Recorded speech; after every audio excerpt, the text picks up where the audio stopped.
భారతదేశంలో దాదాపుగా 7 లక్షల పైచిలుకు గ్రామాలు ఉన్నాయి. ఈ లీగల్ సర్వీస్ అథారిటీ స్కీమ్ యొక్క లక్ష్యం ఏంటంటే ఈ 7 లక్షల గ్రామాలలో కూడా క్లినిక్ ఏర్పాటు చేయాలి. ఈ క్లినిక్ ద్వారా న్యాయ సేవలని అందుబాటులో ఉంచాలి అనేది ప్రయత్నం.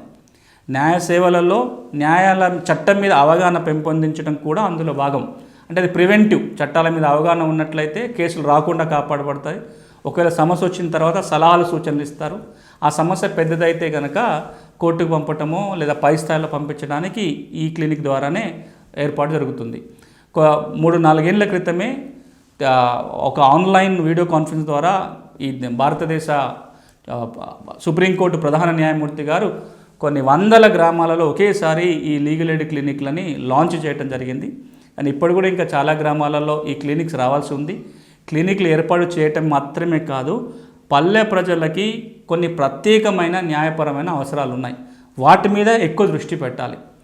ఇప్పుడు సాధారణంగా లీగల్ సర్వీస్ అథారిటీ చేసే పనులలో కానీ ఈ లీగల్ ఎయిడ్ క్లినిక్లో కానీ క్రిమినల్ అంటే నేరాలకు సంబంధించిన అంశాలపైన కావచ్చు, కుటుంబ డైవోర్స్ కానీ లేకపోతే మెయింటెనెన్స్ కానీ లేకపోతే డొమెస్టిక్ వైలెన్స్ ఇట్లాంటి సంబంధించిన అంశాల మీద కావచ్చు, లేదా కొన్ని రకాల సేవలు ఎలక్ట్రిసిటీ డిపార్ట్మెంటో లేదా వాటరు, మున్సిపాలిటీలు, పంచాయతీలకు సంబంధించిన వివాదాలకు సంబంధించో ఎక్కువ పరిజ్ఞానం ఉంటుంది. వాటి మీద ఎక్కువ దృష్టి పెడుతున్నారు. వాటి మీద అవగాహన పెంపొందించటము, అలాంటి సమస్యలు వచ్చినప్పుడు సహాయం చేయటము, అలాంటి సమస్యల పరిష్కారానికి లోక్ అదాలత్ నిర్వహించడం లాంటివి చేస్తున్నారు. అందులో చాలా మంచి ఫలితాలు వస్తున్నాయి. నెలకోసారి లోక్ అదాలత్ నిర్వహణ జరుగుతూ చాలా కేసుల పరిష్కారం కూడా అవుతుంది.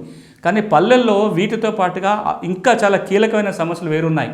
అది భూమి తగాదాలు, వ్యవసాయానికి సంబంధించి వస్తున్న చిక్కులు, అది విత్తనాలకు సంబంధించి కావచ్చు, పురుగు మందులకు సంబంధించి కావచ్చు, మార్కెట్కి సంబంధించి కావచ్చు.